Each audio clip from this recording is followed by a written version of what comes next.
അപ്പോൾ അതുകൊണ്ട് തന്നെ നമുക്ക് എന്താണ് വേണ്ടതെന്ന് കൃത്യമായിട്ടുള്ള ധാരണ പണ്ട് പോലെ എനിക്ക് ഉണ്ടായിരുന്നു. അങ്ങനെയാണ് ഫാഷൻ ഫോട്ടോഗ്രാഫിയിലേക്ക് എത്തിപ്പെട്ടത്. Definitely light is the heart of photography. ഞാൻ ഫോട്ടോഗ്രാഫി ഒരു ഇൻസ്റ്റിറ്റ്യൂട്ടിലും പഠിച്ചിട്ടില്ല. അപ്പോൾ you make A good portfolio of your. Sir ഏറ്റവും കൂടുതൽ യൂസ് ചെയ്യുന്ന ക്യാമറ ഏതാണ്? നമ്മുടെ കൂടെ ഇപ്പോൾ ഉള്ളത് രജി ഭാസ്കർ സാറാണ്. അപ്പോൾ സാറിൻ്റെ ഈ ഫോട്ടോഫാക്സ് ഇന്ത്യ 2024 എക്സ്പീരിയൻസ് എന്താണ്? ഹായ്, ബേസിക്കലി ഫോട്ടോ ഫെസ്റ്റ് എന്ന് പറയുന്നത് നമ്മൾ വളരെ ഹൃദയത്തോട് ചേർന്ന് നിൽക്കുന്ന ഒരു കാര്യമാണ്. I have been doing photography for a long time, like 20 years of photography experience. 13 വയസ്സിൽ ഫോട്ടോഗ്രാഫി തുടങ്ങാനുള്ള ഭാഗ്യം ഉണ്ടായ ഒരാളാണ്. അതുകൊണ്ട് AKP ആയിട്ട് സഹകരിച്ചിട്ട് എനിക്ക് ഓൾമോസ്റ്റ് എല്ലാ ഫോട്ടോ ഫെസ്റ്റും കവർ ചെയ്തിട്ടുള്ള ആളാണ്. അപ്പോൾ അതുകൊണ്ട് തന്നെ ഇത് സ്പെഷ്യലൊന്നുമല്ല, എല്ലാ വർഷത്തെയും പോലെ എന്നും നമ്മൾ എക്സൈറ്റഡോടെ കാണുന്ന സംഭവമാണ് ഫോട്ടോ ഫെസ്റ്റിവൽ. അപ്പോൾ ചേട്ടൻ്റെ ഫോട്ടോഗ്രാഫർ മീൻസ് ഒരു ഫാഷൻ ഫോട്ടോഗ്രാഫിയിലോട്ട് എങ്ങനെയാണ് ഒരു സ്റ്റെപ്പിംഗ് സ്റ്റോൺ എങ്ങനെയാണ്? It was A long journey actually. ഒരു ഫൈൻ മോർണിംഗ് രാവിലെ എണീറ്റ ഉടനെ ആരും ഫാഷൻ ഫോട്ടോഗ്രാഫർ ആവില്ല എന്നറിയാലോ. നമ്മളെ ഭയങ്കര സ്ട്രഗ്ലിങ്ങും എല്ലാവരും പറയുന്നത് ഹാർഡ് വർക്കിങ്ങും ഒക്കെ തന്നെ ആയിരുന്നു. നമ്മളൊരു പാഷൻ ഫോളോ ചെയ്യുക എന്നുള്ളത് തന്നെയാണ്. പിന്നെ നമുക്ക് നമ്മുടെ ഏറ്റവും ഇൻട്രസ്റ്റ് ആയിട്ടുള്ള മേഖല കണ്ടെത്തുക എന്നുള്ളതും ഒരു പ്രധാനപ്പെട്ട ഘടകമാണ്. ഇപ്പോൾ ഭാഗ്യം, ഞാൻ നേരത്തെ പറഞ്ഞ പോലെ 13 വയസ്സിൻ്റെ ഫോട്ടോഗ്രാഫി തുടങ്ങാനും ഫിലിം ഫോട്ടോഗ്രാഫി, ഡിജിറ്റൽ, അതിൻ്റെ റെവല്യൂഷൻ എല്ലാം കാണാനും പരിചയിക്കാനും ഭാഗ്യം ഉണ്ടായ ഒരാളാണ്.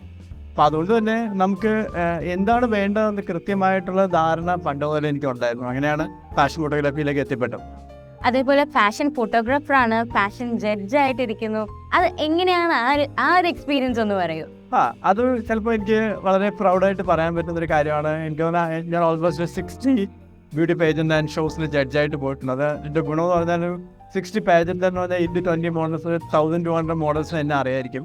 അപ്പോൾ അതൊരു നമുക്കും ഇപ്പോൾ ഷൂട്ടിനൊക്കെ മോഡൽ കിട്ടാനും നമുക്ക് അവർക്ക് വർക്ക് കൊടുക്കാനും ഒക്കെ ഒത്തിരി.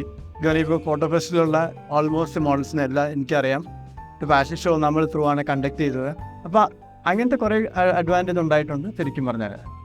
ഓക്കെ സർ, ഏറ്റവും കൂടുതൽ യൂസ് ചെയ്യുന്ന ക്യാമറ ഏതാണ്? ഡെഫിനറ്റ്ലി ക്യാനൻ്റെ ബ്രാൻഡ് അംബാസിഡറാണ്. ഒപ്പം തന്നെ ഗോഡോക്സിൻ്റെ ബ്രാൻഡ് അംബാസിഡറാണ്. ഇപ്പോൾ അപ്പീച്ചർ ലൈറ്റുമായിട്ട് അസോസിയേറ്റ് ചെയ്യുന്നുണ്ട്. പിന്നെ മീഡിയം ഫോർമാറ്റ് ക്യാമറ ഉപയോഗിക്കുന്നുണ്ട്. ഞാൻ film photography, colour photography, digital, അതിൻ്റെ റെവല്യൂഷൻ എല്ലാം അനുഭവിച്ചിട്ടുള്ളതാണ്. അതുകൊണ്ട് എല്ലാ ക്യാമറയും ഉപയോഗിക്കാനും എന്താ പറയുക, ഞാനൊരു വെൽ എക്വിപ്ഡ് ആവാനുള്ള ഒരു ഭാഗ്യം ഉണ്ടായിട്ടുള്ളതാണ്. കാരണം ഞാൻ ആ കാര്യത്തിൽ കുറച്ച് പെർട്ടിക്കുലറായിരുന്നു. എല്ലാ ക്യാമറയും ആക്ച്വലി ദൈവം സഹായിച്ച് ഉപയോഗിക്കാൻ പറ്റിയിട്ടുണ്ട്. സർ, ലൈറ്റിങ്ങിനെ പറ്റി പറഞ്ഞല്ലോ. എന്തുകൊണ്ടാണ് ലൈറ്റിംഗ് എന്ന് പറയുന്നത്? ഇപ്പോൾ സാറും നേരത്തെ പറഞ്ഞിട്ടുണ്ടായിരുന്നു ലൈറ്റിങ്ങിനെ പറ്റിയിട്ട്. അപ്പം സാറിന് കൂടുതലും ലൈറ്റ് സെറ്റ് ചെയ്തിട്ട് ചെയ്യുന്നതാണോ അതോ വിതൗട്ട് ഒരു സ്പേസിലുള്ള ലൈറ്റ് വെച്ചിട്ട് എടുക്കാനാണോ ഇഷ്ടം?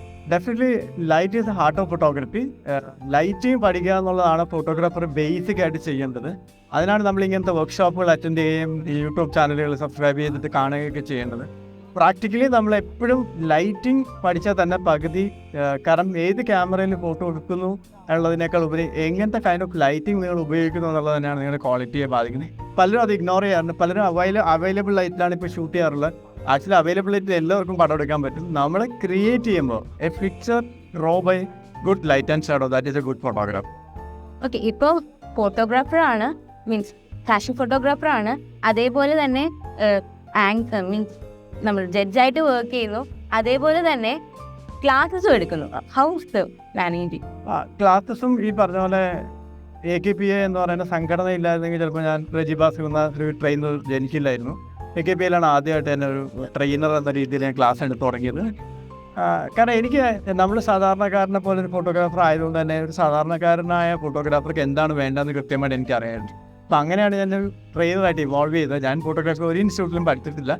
I have taken more than 300 workshops all over Kerala. Sir, വളർന്നു വരുന്ന ഫാഷൻ ഫോട്ടോഗ്രാഫേഴ്സിനോട് എന്താണ് സാറിന് പറയാനുള്ളത്? നിങ്ങളെല്ലാം നിങ്ങളുടെ പാഷൻ ഫോളോ ചെയ്യുന്നതൊപ്പം നിങ്ങൾക്ക് എന്താണ് വേണ്ടതെന്ന് കൃത്യമായിട്ട് തിരിച്ചറിയുക എന്നുള്ളതാണ് ബേസിക്കായിട്ട് വേണ്ടത്. അപ്പോൾ അതുകൊണ്ട് തന്നെ നിങ്ങൾക്ക് വേണ്ട കാര്യങ്ങൾ തിരിച്ചറിയുകയും നിങ്ങളുടെ നല്ലൊരു പോർട്ട്ഫോളിയോ ബിൽഡപ്പ് ചെയ്യുകയും ആ പോർട്ട്ഫോളിയോ ആണ് നിങ്ങളുടെ ഫ്യൂച്ചർ നിർണ്ണയിക്കുന്നത്. അപ്പോൾ you make A good portfolio of your. Thank you.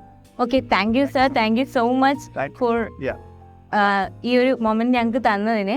അപ്പോൾ it's me Devi signing off. Thank you.